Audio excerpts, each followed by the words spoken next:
Fala, pessoal! Sejam bem-vindos a todos aqui no Mandando Bem no Enem, um quadro que foi sugerido pela equipe de marketing do Colégio FUMESC, que não tá dando para ver, agora está. Aqui a gente vai falar hoje sobre o Enem, algumas técnicas para vocês mandarem bem no Enem, para vocês estudarem. E vamos fazer um debate aqui com duas alunas que neste atual ano de 2020 estão na terceira série do médio, o ano do coronavírus, onde o pessoal teve que ficar em recesso em casa. Então elas estão participando via acesso remoto aqui comigo e eu gostaria de trocar uma ideia com elas agora, nesse momento.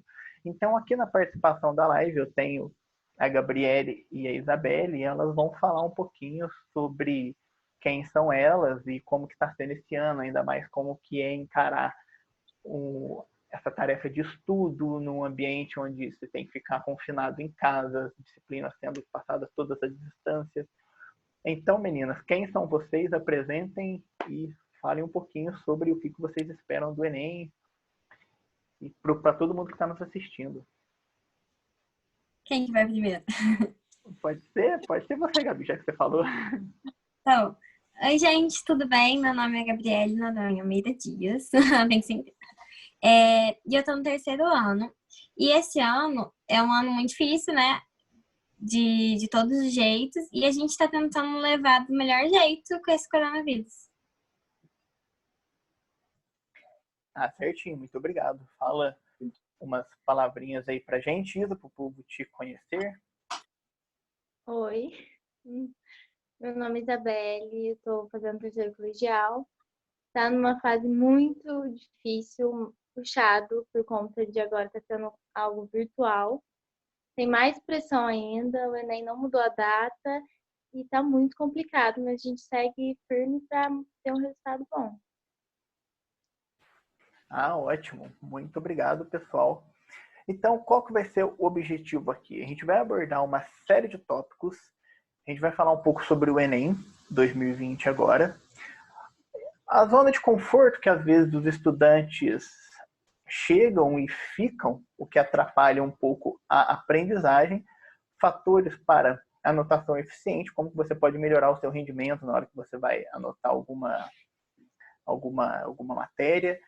Ferramentas de seleção, vamos ver duas. Memorização, um pouco como a memória funciona e como que a gente pode otimizar o processo de aprender e guardar. Autossabotagens e mecanismos externos, que às vezes, né, nós alunos, porque eu também sou um eterno aluno, nós às vezes nos enganamos e alguns mecanismos que interferem com relação a isso. Sobre o Enem de 2020, as inscrições vão de 11 até o dia 22, e dessa vez a gente tem a opção do Enem digital e do Enem impresso. O término para o pagamento é no dia 28 e a prova digital vai ocorrer antes. Vai ser do dia 11 e no dia 18. O lugar mais próximo aqui, lembrando que a gente está no sul de Minas Gerais, o local mais próximo para se realizar a prova digital é em Poços de Caldas. E possui 544 vagas só. É muito pouco. Se for levar em consideração só a região de Poços, e quantas escolas tem em Poços, 544 vagas, praticamente nada. Lembrando que quem optar pela prova digital vai ter que ser no momento da inscrição e serão os primeiros. Os primeiros que optarem pela prova digital vão pegar a vaga. E aí eu pergunto a vocês duas. A gente pode até seguir essa sequência, se vocês quiserem. A Gabi responde, depois você responde, Isa. Sobre o que vocês acham dessa prova digital. No sentido assim, serão poucas vagas.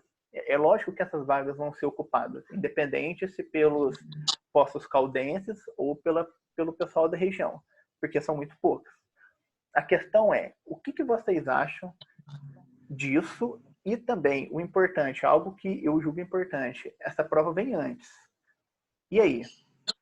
Vocês acham que vale fazer essa prova? Vale tentar ser um dos 544 que pode pegar a vaga? Ou vocês acham que é meio perigoso, que é uma prova que é um estilo de prova que está começando agora e que pode ser ruim? Qual que é a opinião de vocês? Eu acho que esse ano eles devem ter colocado poucas vagas por ser um teste até pelo governo.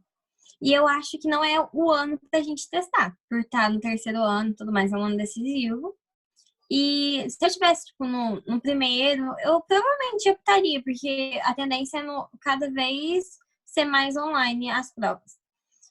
Mas eu não faria de jeito nenhum, porque eu não gosto de ler pelo computador e eu perco o foco muito mais fácil. Então, numa prova com 90 questões, eu não ia dar conta de tipo, prestar atenção na prova inteira direito, então eu não faria a digital, mas particularmente. Mas eu acho que tem gente que deve gostar, né? Ah, sim. E o que você acha, Isa, dessa prova?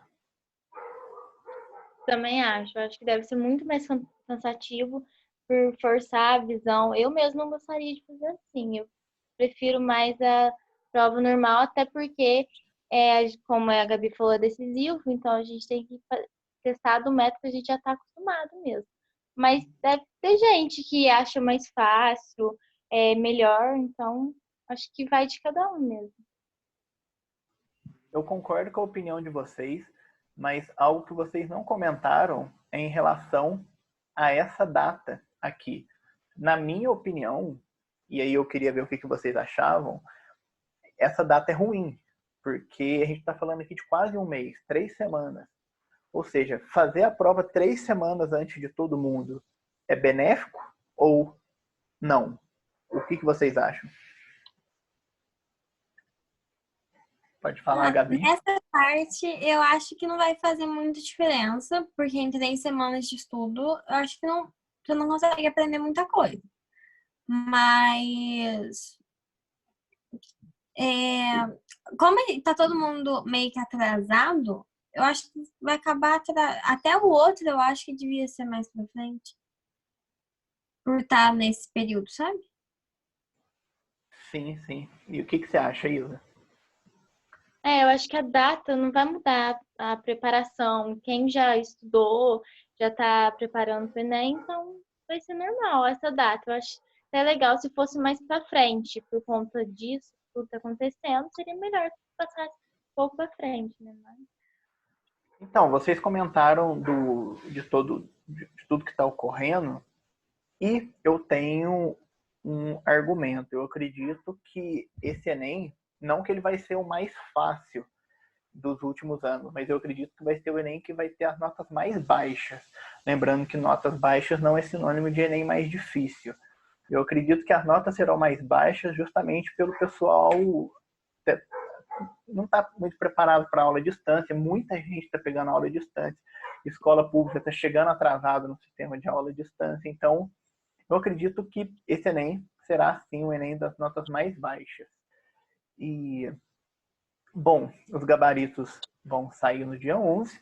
O resultado, então, lá em janeiro, no dia 21. O gabarito no dia 11 e os resultados em janeiro, dia 21. Lembrando que o Enem usa o sistema de correção, que é a TRI, ou seja, que prioriza o andamento do aluno na prova. Falando resumidamente dele, significa que não adianta você chutar e não adianta você ler rápido e tentar responder rápido. Você precisa realmente acertar as questões ditas fáceis. A chave do Enem está nas questões fáceis e médias. Não adianta nada você errar uma questão de nível fácil e acertar uma de nível médio, porque você vai ser punido. O sistema pune as pessoas que são desse tipo. Eu gostaria de comentar agora um pouquinho sobre a zona de conforto, e trazer aqui um livro do Rubem Alves chamado Ostra Feliz Não Faz Pérola. Para quem não conhece Rubem Alves, ele foi um professor da Unicamp, pedagogo, teólogo, e o livro, resumidamente, fala que a ostra só gera a pérola dela por conta de um incômodo. No caso, pode ser um grão de areia, por exemplo. Ela cria essa esfera, esse sólido ali para se proteger. Rubem Alves quis dizer que não basta a gente ficar de boa na cadeira, assistindo um filme, sossegado. A gente tem que ter um incômodo, nem que seja mínimo na nossa vida, algo desafiador para nos impulsionar, para ir para frente. E vocês já se sentiram assim alguma vez? No meio aí do seu ano, terceira série do médio, que vocês não vão mais voltar para a escola, né? Vai ser o último ano. E às vezes dá uma sensação de conforto, ou vocês acham que é o contrário, que a terceira série ela dá esse incômodo que Rubem Alves fala para que vocês impulsionem? A terceira série é diferente das anteriores? É bem diferente pela pressão mesmo, mas eu posso falar por mim. Tipo, eu comecei essa quarentena, tipo, não, eu vou estudar, eu vou estudar, eu vou estudar, eu vou estudar. Aí chegou num ponto que eu cansei, aí, tipo, fiquei uma semana, assim, tipo, à toa. Só que aí você para pra pensar no que você quer. Eu, pelo menos, tenho uma faculdade que eu quero fazer, então eu tenho isso na minha cabeça. Eu não vou parar de fazer tudo, eu não vou deixar tudo a Deus dará, porque eu não sei quando vai voltar, deixar pra estudar só quando vai voltar, alguma coisa assim. E vou deixar minha faculdade a Deus dará, porque é o meu futuro, então eu tenho que correr atrás. Eu acho que o meu incômodo é mais a minha vontade do que a escola mesmo. Eu não tô preocupada com as notas da escola, nada, assim, porque eu nunca tive problema com isso. Então o teu incômodo não é a nota mesmo, seria a faculdade, né? Que você comentou. E você também pensa assim, Isa? Você acha que a terceira série causa um pouco um incômodo diferente dos outros anos? Sim, eu acho que sim. Eu acho que por conta de ser a reta final e vai ser uma coisa mais decisiva para você entrar na faculdade ou não, eu acho que causa muito mais incômodos. Às vezes você para e fica até assim, sem rumo por conta de ter muita coisa para você fazer. Aí vem pressão, comparação, aí, nossa, junta muita coisa, então é muito complicado. Principalmente terceiro colegial, porque é muita pressão. Acho que, igual a Gabi falou, preocupação nem é tanto escola, e sim você conseguir passar na faculdade que você pretende fazer. É real. Verdade. E para continuar a nossa conversa, eu gostaria de trazer um outro livro, Como Passar em Medicina, do Rodrigo Dias. Eu não gosto de livros escritos por ex-concurseiros, ex-vestibulandos, ex-alunos, assim, recentes. E por quê? Porque geralmente são livros motivadores, livros de autoajuda, livros que não trazem de fato a ciência para que nós realmente melhoramos quem somos. Mas esse livro aqui eu peguei numa madrugada que estava meio sem sono e finalizei o livro e peguei alguns trechos que eu achei importante e coerente em trazer aqui. Então, apesar da minha crítica em relação ao Rodrigo Dias, falou bastante coisas interessantes, bastante frases. E é isso que eu gostaria de analisar com vocês agora. Em uma delas foi, até mesmo porque a única pessoa que você irá concorrer é com você mesmo. Esqueça estatísticas de concorrência. É muitíssimo comum a gente estar na escola e falar assim, e aparecer, mas vocês estarão concorrendo com 8... eu ia chutar um número aqui, mas eu não faço ideia de quantas pessoas fizeram inscrição do ano passado, esqueci. Mas aí existe esse assunto da concorrência. O que vocês pensam sobre isso? Vocês concordam com o Rodrigo no sentido de que você é concorrente de você mesmo? Ou vocês entendem que vocês precisam ser melhor do que os outros para que vocês entrem na faculdade? Em parte, principalmente com nós mesmos, porque eu tenho as minhas notas dos Enems passados. Então, o meu objetivo sempre é ir melhor. Esse ano, se eu não conseguir a nota que eu pretendo pelo menos ser melhor que o ano passado. Mas eu acho que a gente também tem que pensar no concorrência, sim. A gente tem que pensar na nota que a gente tem que atingir pro curso que a gente quer. A gente tem que pensar, assim, não tipo, nossa, tem 4.000 pessoas concorrendo para a mesma vaga. Não, você tem que pensar no quanto essas pessoas estão tirando e quanto que você tem que tirar. O quão melhor que você tem que ser. Porque se for pensar no quantitativo, você vai ficar pirado e não vai adiantar nada. E esse Enem mesmo, como você já falou, que as notas vão abaixar, eu acho que isso é um tranquilizante para quem está estudando. Porque se você está estudando e você vai ter seus estudos, quem não tá, não vai ter os estudos dele. E você vai acabar passando na frente de muita gente. E isso para mim, pelo menos, é uma coisa boa, pensando em mim só, não pensando nessas pessoas. Mas é isso, na minha opinião. E você, Hilda, você concorda que você é concorrente de você mesma? Ou que você está concorrendo com outras pessoas? Eu acho que existem as duas concorrências. Só que para você conseguir ter um resultado melhor, você tem que concorrer com você mesma, ver seu máximo até onde você consegue ir, porque a concorrência sempre vai ter em qualquer lugar, mas eu acho que a maior concorrência mesmo é com a gente mesmo, de tentar ter um resultado melhor. Eu acho assim. Acho que concorrência, claro, todo mundo pensa que fulano vai passar na minha frente, tem tanto número de gente passar numa faculdade, e pesa muito, mas se ficar muito nisso, eu acho que nem tem muito bom resultado. Eu acho melhor concorrer consigo mesmo para alcançar o que você quer. É verdade, a menção das duas concorrentes ficou muito boa. E outra coisa que ele comentou foi 3 palavras: tempo, esforço, determinação. Gostaria de já soltar as outras aqui antes da gente finalizar o livro. No caso, tempo, esforço e determinação é crucial, que são os alicerces de um bom estudo. Né? Não adianta a gente ter tempo, ter esforço, não ter determinação, não adianta uma delas faltar. E agora, um outro detalhe que é mais importante é sobre essa frase que ele colocou aí agora. Vou estabelecer uma meta de 4 horas de estudo, determinando 1 hora para matemática, 2 horas para redação e 1 hora para linguagem. É muitíssimo comum o pessoal falar isso, né? Separar assim por tempo de estudo o que você tem que estudar. E se eu pudesse escolher o que eu mais gostei desse livro foi exatamente dessa parte que ele comenta, em como que você pode otimizar os seus estudos através de objetivos e não por datação de hora. O que ele comenta? Exatamente o que está nessa linha de baixo. Olha, tenho 4 horas, deixa eu me tirar da tela. Tenho 4 horas para estudar e tenho o objetivo de realizar 20 questões de matemática, uma de redação e 20 questões de linguagens. Ou, uma outra forma que a gente pode entender isso daqui é a frase que eu criei aqui, que basicamente é o que ele falou, só que com outras palavras. Tenho 2 horas para estudar hoje e vou entender o conceito básico de função e sintetizar a Era Vargas. E por que isso daqui é extremamente importante?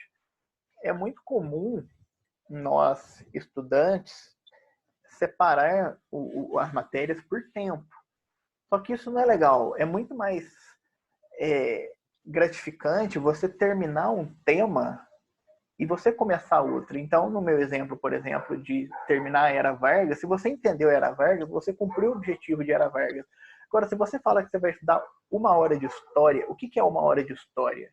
É você terminar um capítulo e metade do outro, ou você não terminar nenhum capítulo?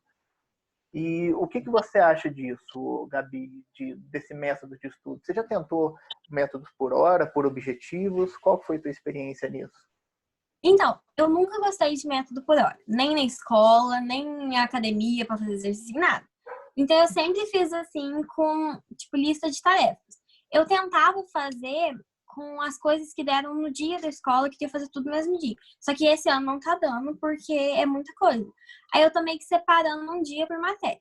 Aí eu fui buscar minha agenda ali. Isso aqui é tudo que eu me propus a fazer hoje. Então, a maioria tá arriscado e tem mais 4 coisas que eu ainda vou fazer. Mas aí eu me proponho uma lista de tarefas por dia, porque aí eu tenho um objetivo, mas eu não me privo a horário, porque eu sei que eu demoro mais tempo com uma matéria, menos tempo com outra, e eu não quero ficar cronometrando isso. Tipo, eu prefiro a qualidade do estudo do que o tempo para estudar. Oh, maravilha, bom você já ter testado por objetivo. E você, Isa, você já testou a ideia, o estudar por horas ou por objetivos? Ou você tem algum outro jeito ainda, um terceiro jeito que você acha melhor, que para você encaixou melhor? Conta um pouco a sua experiência. Então, eu fazia por tempo mesmo. Nunca cumpria. Colocava, vou estudar 2 horas de. 2 horas? Não, muita coisa que eu não conseguia. 1 hora de história e vou pegar tudo. Estudar um capítulo inteiro. Nunca conseguia. Sempre enrolava mais em um tópico ou outro. Então, eu comecei a separar por tópico, por assunto. Aí eu anoto tudo, o que eu tenho, igual a Gabi falou, que eu tenho que cumprir no dia. E depois eu vou tentando fazer. Sempre anoto a data, as coisas, depois tento e não cumprir. Mas nunca deu certo por hora. Sempre paro ou alguma matéria gasta mais tempo para fazer. É muito complicado isso. Não faço por hora, faço por tópico ou por objetivo também. Tipo, hoje eu tenho que fazer, tá entregando todos de biologia e matemática. Aí eu faço o que eu tenho para fazer. Sempre fica um para trás, normal isso. Mas eu tô fazendo por tópico mesmo. É muito bom. Inclusive, essa sugestão que você falou, Gabi, do nem a escola deveria ser assim, pô, concordo intensamente. Porque como a escola é feita por hora, às vezes você está no meio de um assunto e fica super chato, né? Ter que interromper e voltar. Enfim, o estudo por tópico realmente é muito melhor. Mas é bom saber que em casa dá para fazer essa seleção. Então fica a dica aí, se você separa por hora, você que está assistindo a gente, se você separa por horas e não está rendendo, tenta separar por tópicos, como a Isa falou, ou então por objetivos, sabe? Você pega aquela hora que você tem disponível, seja 2 horas, seja uma, seja 4, e estabelece um objetivo dentro da hora, e não a parte da hora para estabelecer os seus objetivos, tá?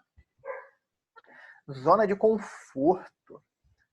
Bom, a zona de conforto eu trouxe aqui 3 imagens, na verdade, né, que é 2 envolvendo academia e uma envolvendo um livro.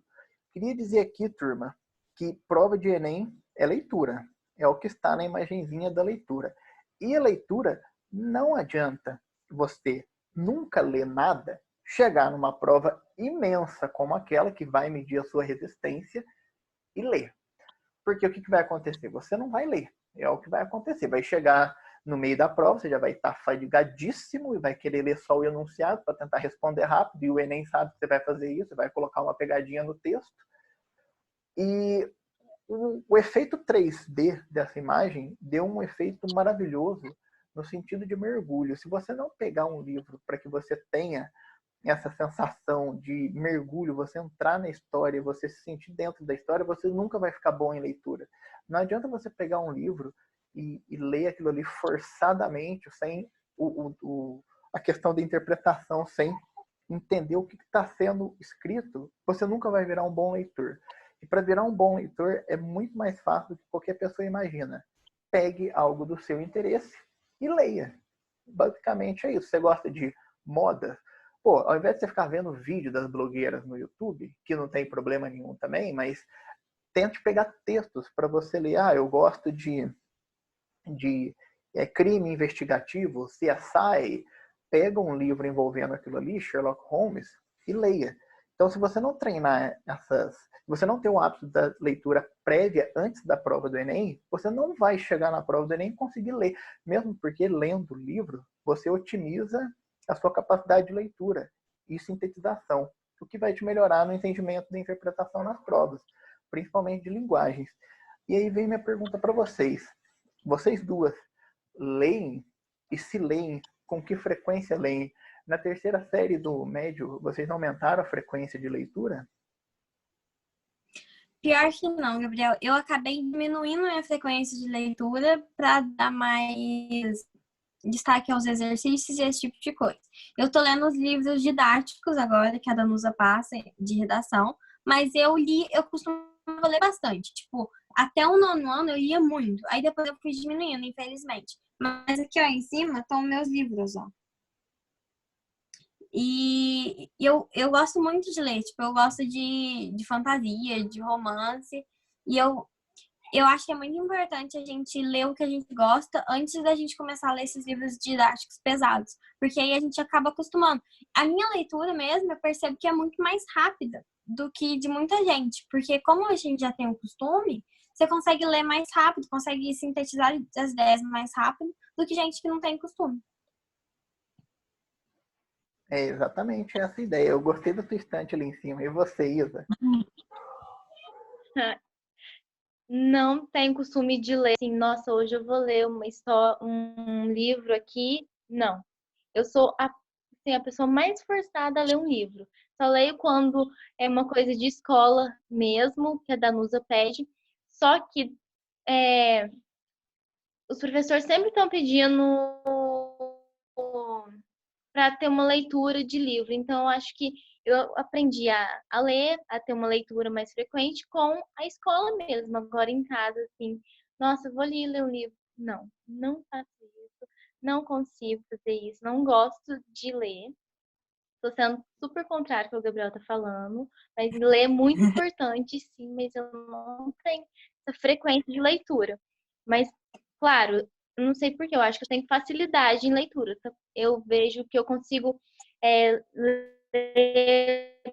mais rápido, mas agora ler livro frequente não. Pura obrigação, mas é importante. Eu costumo dizer que quem fala que não gosta de ler é porque ainda não descobriu o que gosta de ler. Porque a partir do momento que você descobre algo que você curte, não faz sentido não gostar de ler. Mas eu entendo você completamente. Quando eu estava na terceira série do médio, eu lia bem menos do que vocês. Então, eu acho que vocês estão muito melhor do que eu estava. Então, fica aí a minha dica. E a ideia de colocar a turma da academia aqui, né, essas duas moças fazendo exercício, foi por quê? Porque porque leitura é treino. Leitura é você ir lá e ler. Então, assim, não adianta a gente, às vezes, ficar... Peraí que fugiu aqui do slide. E não adianta a gente, às vezes, querer ficar assim, pô, hoje eu vou ler 5 horas. Não, você não vai ler 5 horas, porque você não é um maratonista da leitura. Então, é treino, é pegar indo aos poucos e desenvolver isso aí para você se dar bem. Agora, vamos falar um pouquinho, ó, dos fatores para anotações deficientes. Primeira coisa, galera, conhecimento prévio. Daqui a gente vai voltar mais para frente para falar de matemática, mas não adianta a gente querer estudar uma matéria se a gente não sabe o que veio antes. É extremamente comum ver o pessoal não entendendo nada do que está lendo, ou do que está estudando, ou do que está fazendo, porque não tem o conhecimento anterior, seja porque não pegou, não prestou atenção, ou passou. E aí, naquele atual presente, a pessoa acordou e fala, nossa, é agora. Só que é agora o quê? E lá atrás? Então, conhecimento prévio, importantíssimo. Outra observação para uma anotação eficiente, engraçado que essa imagem eu peguei aqui no site da Universidade de Oxford. Olha só aqui na fonte. Então, assim, Oxford colocou uma imagem como essa daqui para ilustrar o programa dele. E se você for analisar, é uma imagem que está degenerando o estudo, porque essa desorganização absurda na mesa da moça, como é que alguém estuda assim? Então, fica aqui a minha outra dica para vocês. Não adianta, tá tudo bagunçado, tua mesa está uma zona, e você, agora eu vou pegar aquele pedacinho de poucos centímetros quadrados e vou começar as minhas anotações. Galera, não vai vingar, não vai dar certo.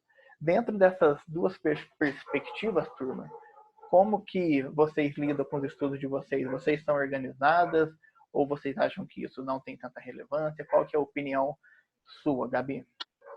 Nossa, eu sou muito desorganizada, tipo, extremamente. Eu Só que eu tento melhorar o ambiente pra mim. Eu percebo isso, de tipo, incomoda o ambiente. Aí, às vezes, no meu quarto é muito bagunçado, eu vou lá pra sala. Mas eu melhoro o ambiente, entendeu? Mas agora eu tô tentando, tipo, arrumar meu quarto, dar uma melhorada pra melhorar meus estudos, porque tá complicado. Eu acabo fazendo muita bagunça estudando. Bom, bagunça estudando, por essa eu não esperava, mas acredito que seja digno, né? Porque se a bagunça é causada pelo estudo, então tá ok. É porque, tipo, eu pego um caderno, jogo ali, uma caneta pra lá, e acabo não guardando, aí faz bagunça.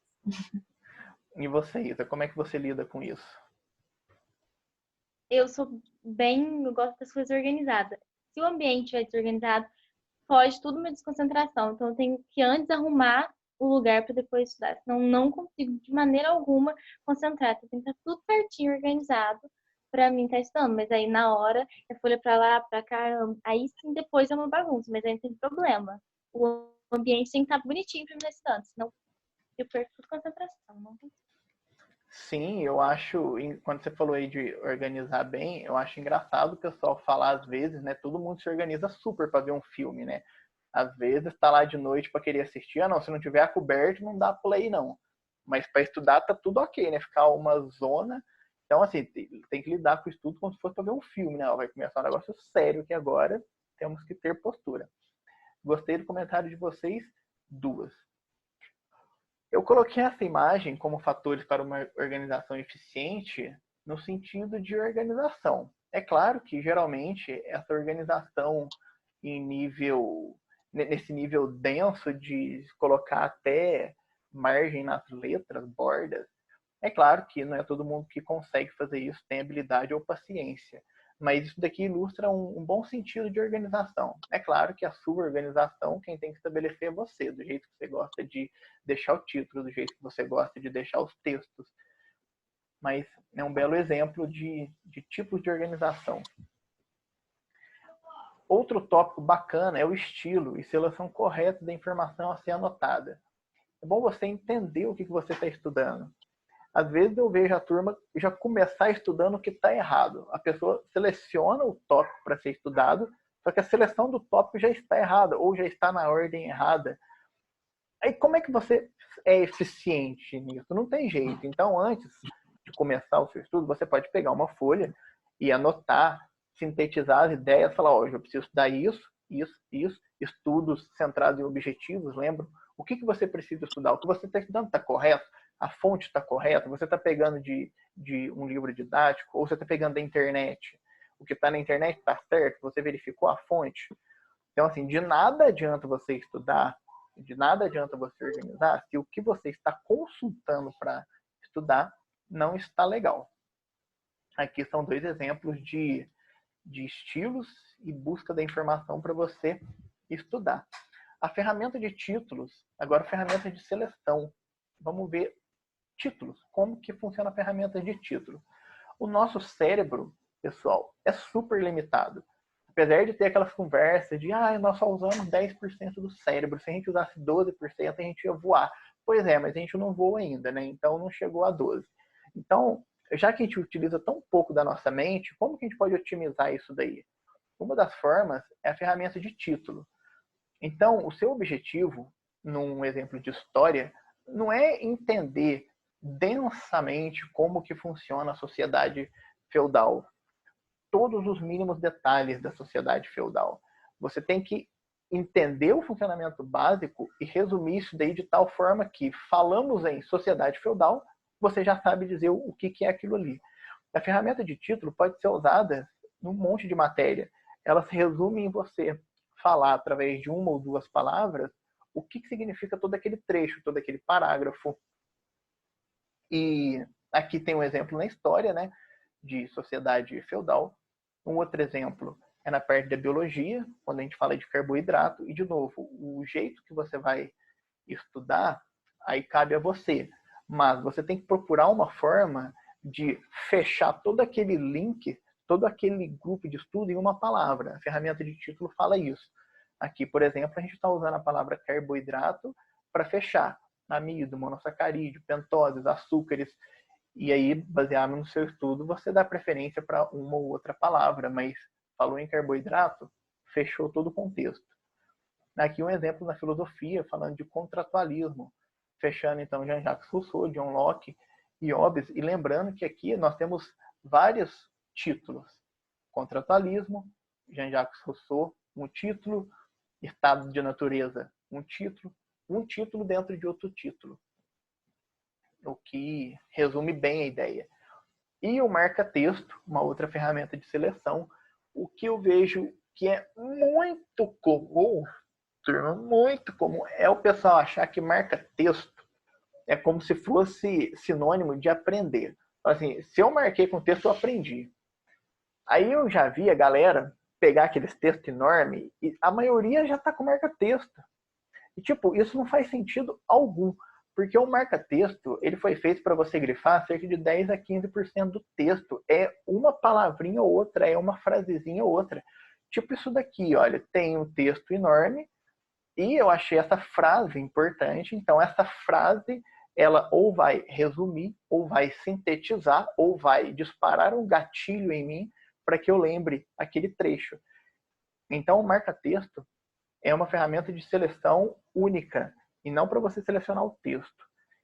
E eu gostaria de saber como é que vocês utilizam essas ferramentas. Vocês usam a ferramenta de seleção por título ou vocês usam bastante o marca-texto? Como que vocês fazem para vocês selecionar um texto importante, para você selecionar uma informação nos estudos de vocês, Gabi?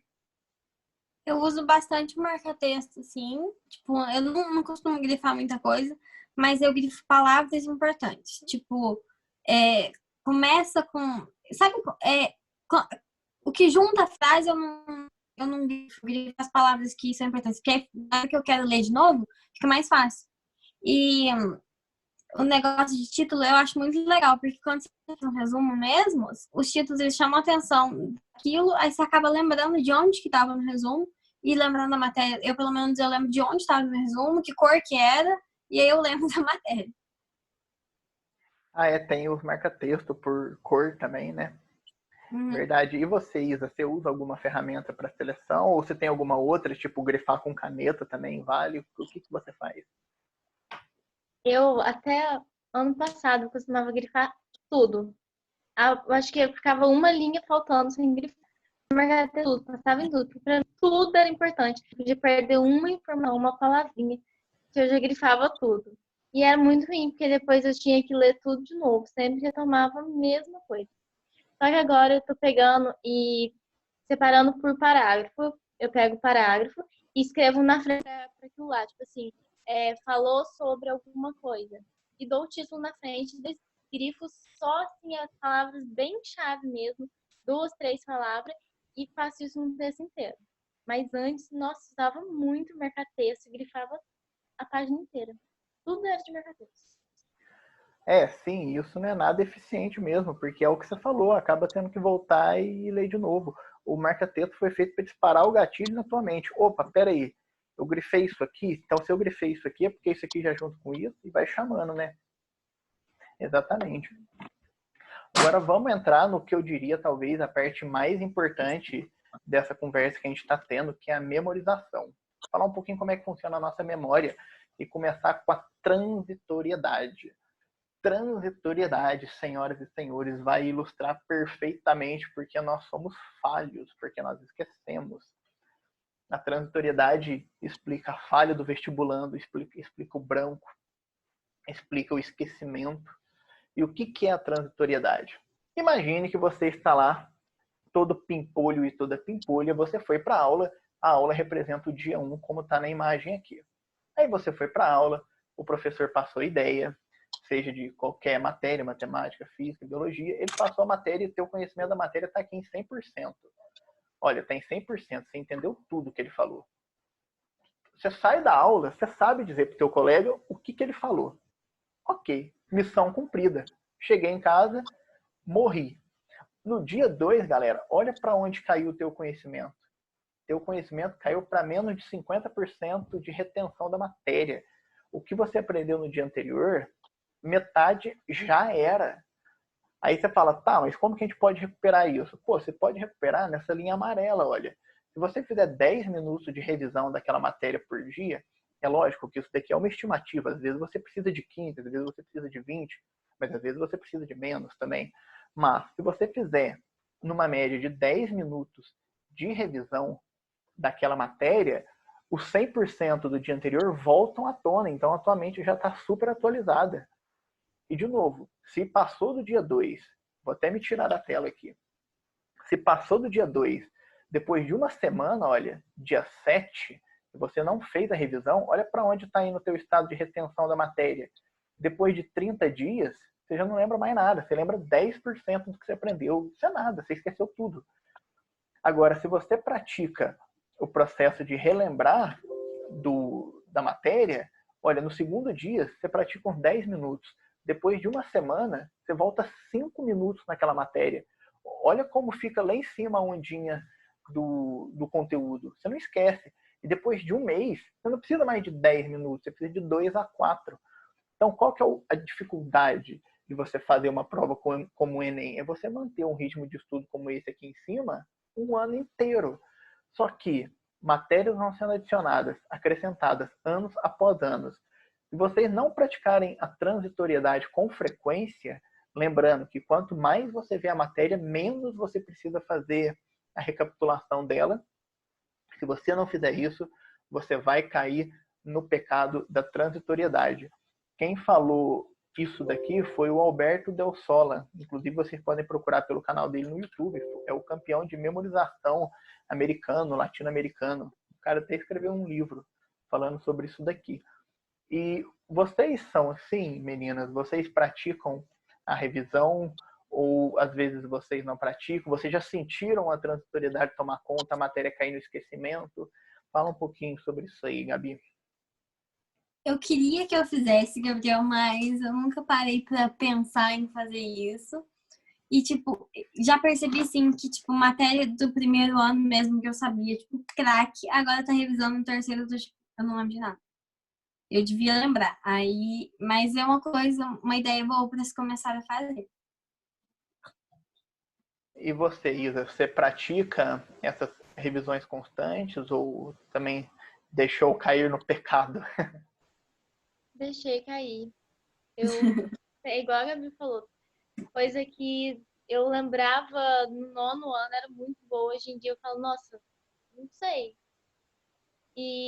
Mas às vezes dá um flashback, se dá uma lembrada assim, mas revisar eu não tenho esse costume de, depois que eu já estudei uma matéria, eu vou lá e reviso de novo. E sempre cai no esquecimento mesmo. Aí depois tem que revisar conforme for pedindo. Mas não costumo revisar, não. E se vocês forem analisar, matematicamente falando, olha só, se você pegar depois de 30 dias, que a matéria já está quase toda esquecida, se no segundo dia você já mantém a curva lá em cima, você economiza aí uns 40% de matéria que foi embora do dia 2 para o dia 30. Entendeu? O que eu quero dizer? Que a revisão é o melhor processo possível para que você se mantenha por dentro. Então, assim, eu costumo até dizer, né? Você tem que entender o que acontece com a tua mente. A partir do momento que você entende, as tuas ações são tomadas de forma consciente. Então, assim, eu entendi o que é a transitoriedade. Eu quero ainda ficar uma semana perdendo matéria para depois fazer revisão? Tudo bem, vai ser problema seu, mas agora você já entende que não é o melhor caminho. E isso daqui, inclusive, acaba com o mito do estudo antes da prova. E, de novo, eu sei que é difícil manter essa curva lá em cima. Sou estudante até hoje e concordo com vocês que não é fácil. Não é fácil você ficar fazendo revisões constantes todos os dias. Mas olha como faz toda a diferença, revisão constante. Isso daqui explica, inclusive, o sucesso de alguns concurseiros. Os caras ficar todo dia olhando aquela matéria, fazendo constantes revisões, eles mantêm a curva do que eles aprenderam sempre em alta e sempre sólida ali no cérebro. Bom, algumas técnicas para a gente estudar algumas matérias. Uma delas é o mapas mentais, mind map, muito conhecido no Google também. É ótimo para estudar história e geografia. Esse mind map aqui eu fiz numa das ferramentas gratuitas que tinha lá no Google, mas existe um monte, existe software, existe para celular, existe vários modelos. Aqui eu fiz sobre a Segunda Guerra, interligando os aliados, eixos, inclusive o desfecho que está em laranja, a partezinha aqui do desfecho. E eu coloquei também data para trás da Segunda Guerra. E aqui você pode montar o mind map do jeito que você quiser e para a matéria que você quiser também. Isso aqui foi só um exemplo de história e geografia. Um outro modelo para você estudar é a ferramenta de contraste. Aqui tem um exemplo na biologia, onde nós temos semelhança de características. Então, tem aqui as briófitas, pteridófitas e gimnospermas. Se a gente pegar o sistema de transporte, por exemplo, delas, duas possuem e as briófitas é ausente. Ou seja, o contraste é bom para quando nós temos semelhança de informação. De novo, pode ser usado em diversas áreas do conhecimento. E essa escada explicando a matemática como pré-requisito. Pessoal, não adianta. Se você vai aprender função, mas você não sabe equação, você não vai aprender função. E se você não sabe fração, que é o pé da escada, que geralmente se vê no 7º ano, você não vai aprender equação e não vai aprender função e muito menos análise combinatória. Então, na matemática, a matemática eu diria que é a disciplina, não é a mais difícil, mas ela é a mais ingrata, porque você pega, por exemplo, história. Se você não estudou a Primeira Guerra Mundial porque você não queria ou porque você não gostava, tudo bem, você foi mal na prova e se deu mal. Só que chegou na Guerra Fria e por algum motivo você se interessou e você quis estudar.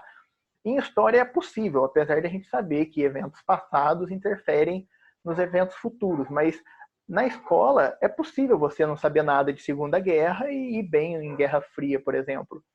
Mas na matemática isso não é possível, não tem como você não saber equação e achar que entende função. E eu pergunto a vocês, sobre esses métodos de estudo, vocês já usaram algum deles, Gabi? E como que foi o seu desenvolvimento em matemática? Você chegou em algum momento em matemática onde você teve dúvida e você falou, opa, peraí, se eu não estou entendendo isso, eu tenho que voltar. Como que você estuda ou alguma outra técnica de estudo?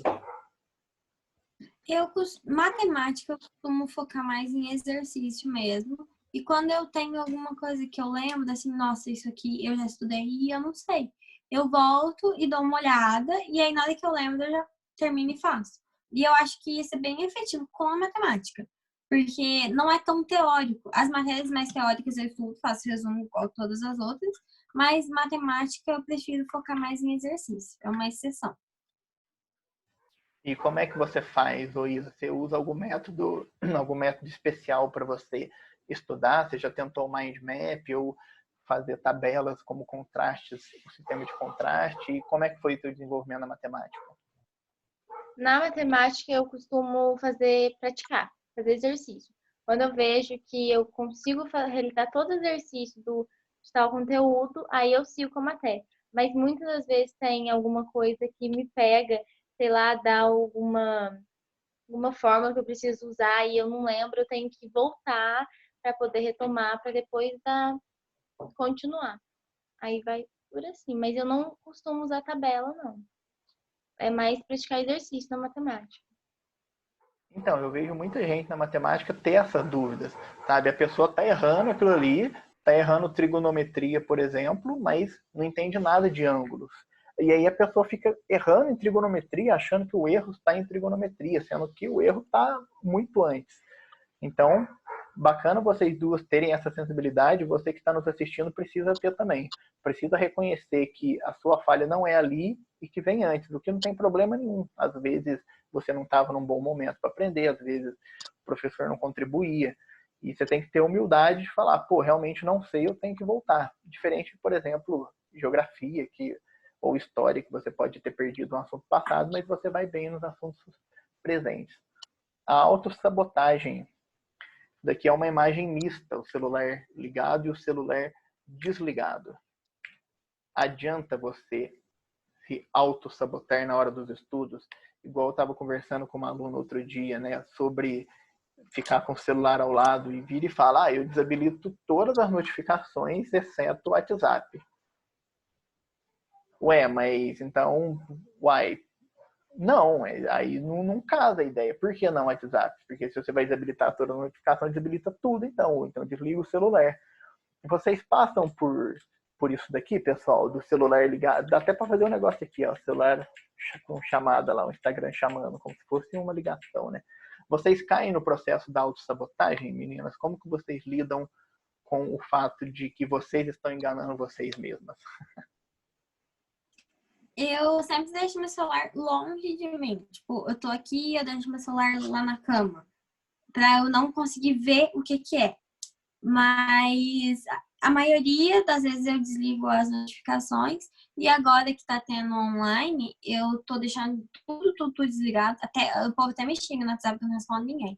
Mas pra mim conseguir focar numa tela só e não ficar saindo. Porque senão eu fico, de repente, eu tô lá no Instagram, rodando o feed. E tem uma coisa sobre a autossabotagem que é uma frase que eu peguei não sei de onde. Que é sem culpa nem desculpa. Tipo, eu não vou... Hoje mesmo, eu não consegui estudar hoje. Eu tô, tipo, nervosa, alguma coisa assim, não consegui estudar. Beleza, amanhã eu vou ficar me culpando, tentando estudar trilhões de coisas por causa disso, e que eu sei que eu não vou conseguir. Não vou fazer isso. À medida do meu possível, eu vou pegar essa matéria, vou retomar essa matéria que eu não consegui estudar hoje, outro dia, e sem desculpa. Tipo, nossa, eu tô mal, não vou fazer nada. Tipo, sabe? Não tentar. Porque se você não dá o primeiro passo, você nunca vai sair do lugar. Ó, falou super bem, curte pra caramba, é bem isso mesmo. E a gente vai até comentar um pouco sobre isso que você falou de culpa, um pouco mais pra frente, mas você já até adiantou, foi massa. E você, Isa? Você já se auto-sabotou? O que você faz para não se enganar? Sim, sempre enganei eu mesma. Deixo o celular às vezes do lado. Falo assim, não, só vou dar uma olhadinha aqui. Quando vê, passou já 10 minutos, já perdi a concentração, já não sei onde eu tô, tenho que retomar tudo de novo. Então eu tô passando a desligar o celular e concentrar. Depois que eu termino aquilo, eu vou lá, pego e faço. Mas eu também não fico o tempo todo lá focada, não. Tem hora que eu falo, nossa, tô cansada. Aí eu pego e mexo no celular. Mas eu costumo muito fazer isso, de auto-sabotar. Também, às vezes, eu deixo de ler uma parte de alguma coisa e falo, isso eu sei. Deixar muitas coisas, eu sei. Enganar eu mesma, porque eu sei que eu não sei. Sempre faço isso, mas costumo não fazer mais. Então, não fazer. Sim, eu concordo com vocês nesse sentido. Eu acredito que a melhor forma é deixar o celular longe mesmo, igual vocês citaram. Os mecanismos externos que interferem no nosso estudo. O Rodrigo Dias, naquele livro Como Passar em Medicina, ele comenta algo que eu discordo, até por isso nem coloquei aqui. Ele fala que para o seu estudo render, você tem que sair da sua casa, porque a sua casa é um local onde as pessoas vão te incomodar, seja te chamando o tempo todo, seja falando para você fazer tarefas. Bom, quando isso é possível, ok, mas eu acredito que a maioria das pessoas não tenha um espaço B, um plano B, para ir lá e estudar. Talvez a biblioteca municipal da cidade, mas às vezes o tempo que você perde no deslocamento não compensa você ir. E, bom, essa imagem retrata bem o que eu quero dizer, né? Uma pessoa incomodando as outras com megafone, ou também latidos de cachorro, né? Como está aqui na figurinha. E como é que vocês driblam o mecanismo externo? Vocês querem estudar e já se sentiram incomodada por alguém dentro de casa ou fora? O que vocês fazem para lidar com esse tipo de situação? Ah, sim, demais. Eu tenho um irmão de 3 anos de idade, então ele tá sempre gritando, sempre fazendo bagunça, e eu tô sempre escutando. Mas eu aprendi a ignorar. Você tem que aprender também, porque não tem como. À tarde eu tenho que ir sozinha, então à tarde eu acabo rendendo mais. Mas quando tem gente aqui em casa, o que eu vou fazer? Eu vou mandar sair? Não tem como. A gente tem que aprender. E também dá pra, se não for uma matéria tão pesada, às vezes eu coloco fone de ouvido e coloco uma música mais tranquila, aí eu vou conseguir fazer e, tipo, eu presto atenção na música e não no que tá acontecendo. Verdade. E você, Isa, como é que você lida com os mecanismos externos? Nossa, eu lido muito bem. Porque se eu não soubesse lidar, eu teria que estudar na rua, literalmente. Porque é impossível estar dentro de casa. É cada um falando de um lado e todo mundo estudando, cada um estuda do seu jeito e fala muito alto. É muito difícil. Só que eu já acostumei. Nada me atrapalha. Sim, coisas simples me atrapalham. Mosquito passando me atrapalha, mas as pessoas aqui de casa não me atrapalham. Porque já virou costume o que eles chamar ou fazer alguma coisa, mas eu sempre tento ser persistente, falar, não posso e continuar. Então acho que e eles me ensinaram por bem ou por mal a ter mais concentração. Acaba adaptando ao ambiente, né? E o que você comentou, Gabi, dependendo da matéria, eu gostaria de acrescentar uma informação que eu pensei aqui agora e que é relevante. Vamos supor que vocês estão estudando e vocês querem estudar uma matéria mais pesada, talvez uma física, uma química, e não está rendendo porque tem algo atrapalhando. Será que seria justo mudar para uma disciplina mais fácil? Não fácil para mim, mas que vocês julgam mais fácil? Vocês já fizeram isso? Tipo, tem algo me atrapalhando, não consigo estudar alguma matéria. Vou mudar para uma outra que eu acho mais fácil. Já aconteceu isso com vocês? Já demais. Mas, na verdade, para mim, a física e a química são as matérias leves de estudar. As pesadas é mais geografia, história, biologia, literatura, que é matéria mais, tipo, mais conteúdo, sabe? Mais difícil. Essas de fazer exercício, eu acho mais leve para estudar. Mas eu já fiz muito isso. Eu costumo não deixar várias matérias pesadas pro mesmo dia. Colocar, tipo, balancear. Porque eu sei que eu vou cansar. Eu sei que eu não vou conseguir ficar o dia inteiro estudando história, depois da biologia, depois da geografia. Eu não vou conseguir. Então, eu sempre tento misturar as matérias que eu tenho mais facilidade, as que eu tenho mais dificuldade, para que dê certo. Porque senão não flui. E você já fez isso, Isa? Já modificou? Ia estudar uma matéria e já modificou para uma outra que você achava mais fácil? Já. Mas pra mim eu acho que não adianta muito ficar modificando assim, que eu acabo perdendo o que eu tava fazendo. Mas eu já fiz muitas vezes isso, de mudar uma disciplina por achar outra mais fácil, por conta de ter, tá muito desconcentrada ou tem muita gente no ambiente. Mas eu sempre faço, mas eu não gosto de ficar mudando assim. Se eu pego uma coisa pra fazer, eu gosto de terminar, porque eu perco muito rápido o raciocínio quando eu mudo de matéria, mas também tento misturar, como a Gabi falou, colocar uma exata, colocar matemática junto com história, para não ficar uma coisa muito cansativa, muito pesada. E eu gosto muito desse tipo de mix que você falou. Acho que é o que melhor rende para todo mundo. Não adianta mesmo você ficar só com exatas ou só com humanas. O mix é excelente. Bom, e por último, gostaria de comentar das Sacanagem, emoções. né? É, por último, eu gostaria de comentar das emoções e fazer um link com o que a Gabi falou de que culpa, sem desculpas, né? De exatamente disso, se encaixa muito bem aqui. Eu já vi muita gente falar que, pô, terminei com meu namorado, terminei com a minha namorada e eu preciso estudar, e aí a pessoa.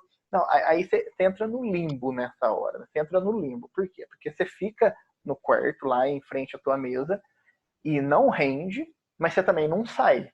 Porque você não sai porque você sabe que você tem que ficar, e você não estuda porque você não consegue.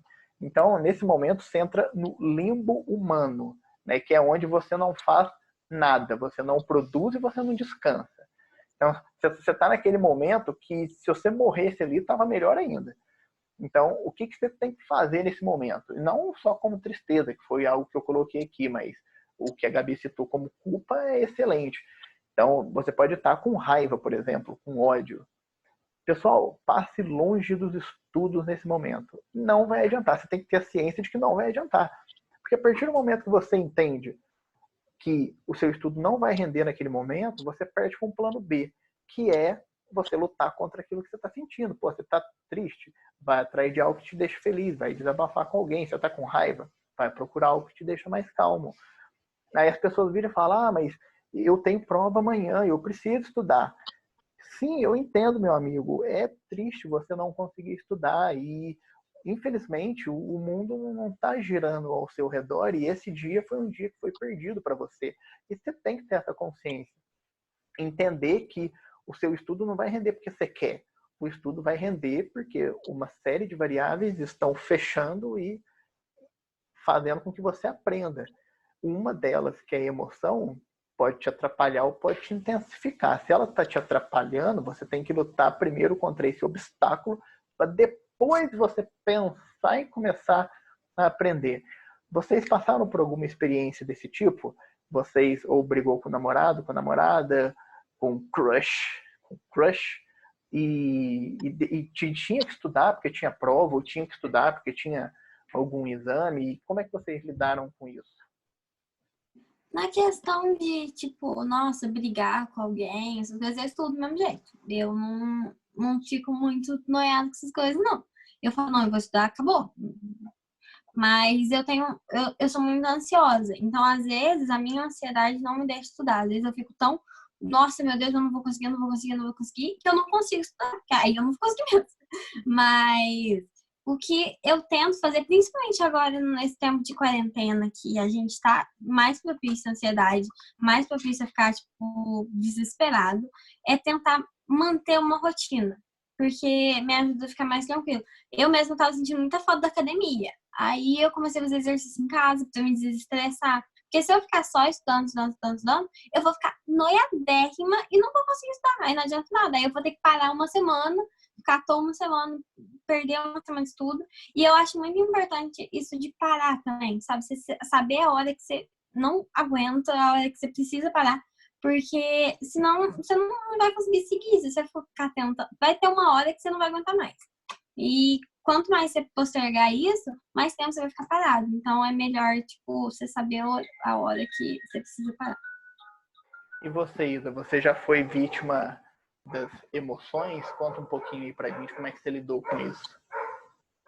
Sim, tem algumas emoções que dá desânimo, mas tem outras coisas que ajudam, dá determinação. Às vezes você tira uma nota ruim na prova e algum sentimento seu faz você correr atrás, você focar mais ainda. Algumas coisas. Mas claro que aí tem algumas tristezas, que eu tiro uma nota ruim na prova, e aí dá um desânimo. Mas eu tento muito transformar essas emoções em coisa boa. Às vezes, quando eu tô com raiva, sei lá, as coisas não tá funcionando, não tá dando certo, eu transformo em determinação. Aí eu pego o ritmo e começo a estudar. Mas é igual a Gabi falou. Você não pode ficar muito fissurado em ficar toda hora, procurando estudar. Você tem que dar um pouco de descanso também. Mas eu acho que emoção não me atrapalha muito em questão disso, não. Mas eu sempre tento, quando tem algum conflito, eu tento resolver primeiro conflito interno, para depois eu resolver minhas coisas externas, tá estudando e fazendo as coisas. Certo. É bom isso daí. Se você domina as emoções bem, igual você falou, tende a ser melhor ainda. E o que a Gabi comentou ali de extravasar, até mesmo vocês, o jeito que você está lidando com isso, quando eu estava trabalhando em cursinho, os melhores alunos, os que passavam mais rápido em medicina, não eram os alunos que ficavam mais tempo estudando, eram os alunos que tinham exatamente uma rotina bem planejada, que ia para academia, que tinham o seu tempo de namoro, tinham o seu tempo de filme e, consequentemente, tinham o seu tempo de estudo. Então, o que vai fazer você passar no curso que você quer é você ter um estudo, um lazer e um namoro planejado. Tudo isso tem que estar no papel. Não adianta nada o teu estudo tomar conta do filme ou o filme tomar conta do estudo, que uma hora, igual a Gabi comentou, isso aí vai explodir. E eu até fico muito bravo quando sai notícias na televisão falando que concurseiro tal ou vestibulando tal passou 15 horas por dia estudando. O cara até pode ter passado 15 horas por dia, ou a moça, mas são pessoas que são exceção da exceção à regra. A grande maioria não consegue estudar dessa forma, é muito pesado. Então, sim, quando vocês falam em lidar e ter a rotina, é a melhor forma para você passar no curso que você quer, com certeza.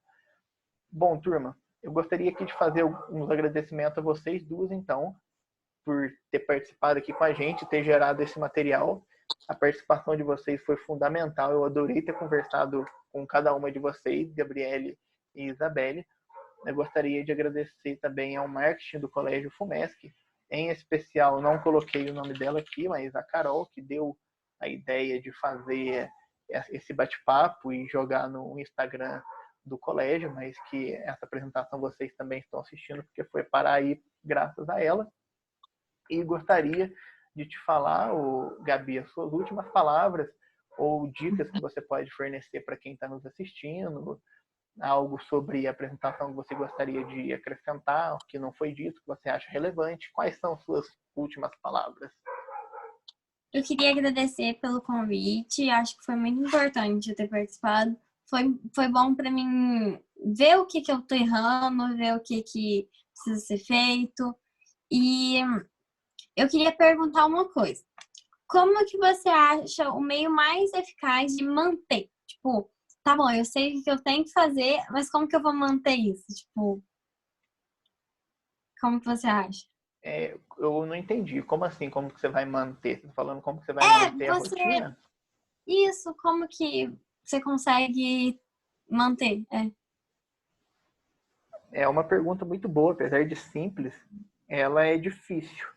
O que eu procuro fazer nos meus estudos? Eu coloquei em mente que eu sempre tenho que ler algum livro. Eu sempre estou lendo algum livro. Independente do livro que seja, eu sempre estou lendo. Só que eu não leio todos os dias. Mas tem dia que eu leio o dobro ou o triplo do que eu leio geralmente em um dia. A questão é como que eu mantenho esse objetivo? eu coloquei na minha cabeça que eu tenho que fazer isso. O contrário não é aceitável. Então, assim, se você tem um objetivo que é passar em medicina ou manter um ritmo de estudo, e, de novo, fatores externos vão influenciar isso, seja ele mecanismo, seja eles pessoas, seja eles emoções. E não tem problema eles influenciarem. Agora, o problema é se você deixar que isso te domine por completo.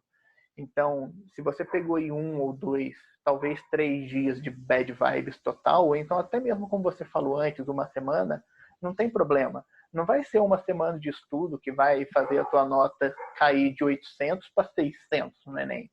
Entendeu? Mas você não pode deixar aquele ritmo de uma semana tomar conta de 3 meses do teu estudo. Então, qual que é a minha dica? Pô, você tá mal? Hoje, como é que eu faço com os meus estudos?